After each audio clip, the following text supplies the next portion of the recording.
Donc, il existe différents mécanismes de contrôle. Et ce qu'il faut bien comprendre, c'est qu'on est tous comme ça, d'accord? Parce que, par exemple, on a tous plusieurs identités. À l'école, on est un élève, mais à la maison, on est un enfant.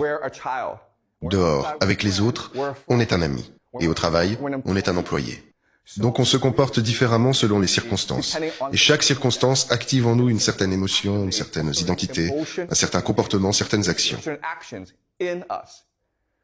Donc, on est tous programmables, mais le pharaon, lui, doit l'être à un degré bien plus poussé. Pour bien comprendre, je vais vous donner un exemple. Imaginons que vous soyez le meilleur footballeur du monde entier. Personne ne peut vous battre, vous êtes en gros un messie.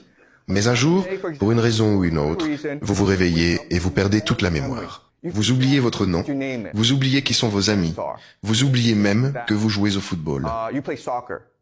Et le plus étrange, c'est que le monde entier oublie lui aussi que vous jouez au football. Donc, vous errez sans but, sans savoir qui vous êtes. Et ça dure une dizaine d'années. Et puis, soudain, un jour, vous voilà sur un terrain de foot, quelqu'un vous envoie un ballon, et vous le renvoyez. Seriez-vous encore le meilleur footballeur du monde?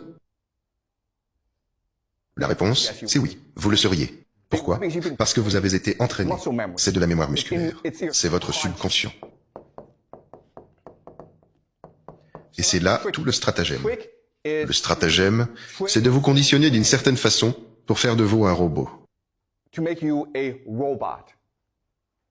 Est-ce que je peux transformer quelqu'un en tueur? Parce que ce que je fais, c'est que je fais prendre énormément de psychédéliques à cette personne, et ensuite je l'entraîne à tirer sur quelqu'un avec une arme. Et ensuite, pendant qu'il tire sur cette personne, je prononce le mot abracadabra. Voici ce qui se passe. La personne marche, elle a une arme, il suffit de prononcer le mot abracadabra, et elle prend l'arme et tire sur quelqu'un. Donc, par la programmation, je peux transformer n'importe qui en robot, un robot sexuel, un robot tueur, et même un robot tueur sexuel. Je peux faire tout ça. Et c'est ça le grand secret. Donc, il y a 5000 ans, en Égypte, ils faisaient déjà ça. Mais encore une fois, ce qui compte vraiment, c'est que tout ça reste des hypothèses. Et il est vraiment important que vous doutiez et que vous me remettiez en question. Parce qu'en réalité, on ne sait pas vraiment si tout ça s'est produit. Toutes les archives ont disparu. Et évidemment, ça aurait été le plus grand secret d'État de l'Égypte. Mais de mon point de vue, ça se tient. Parce que le pharaon a besoin d'être comme ça pour survivre. Parce que le pharaon a des frères qui convoitent son trône.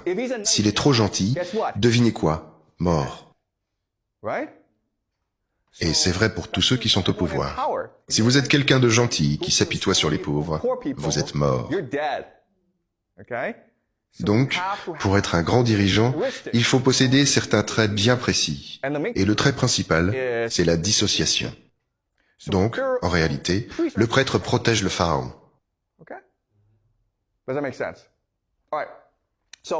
Je sais que c'est dur, mais j'ai besoin que vous reteniez bien l'histoire de la mythologie égyptienne, parce qu'on va y revenir sans cesse.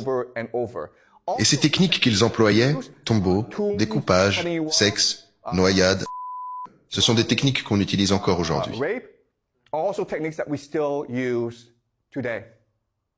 Donc, ce qu'ils faisaient en Égypte il y a 5000 ans, on le fait encore aujourd'hui. Il n'y a absolument aucune différence. Et je vous montrerai tout ça au fur et à mesure.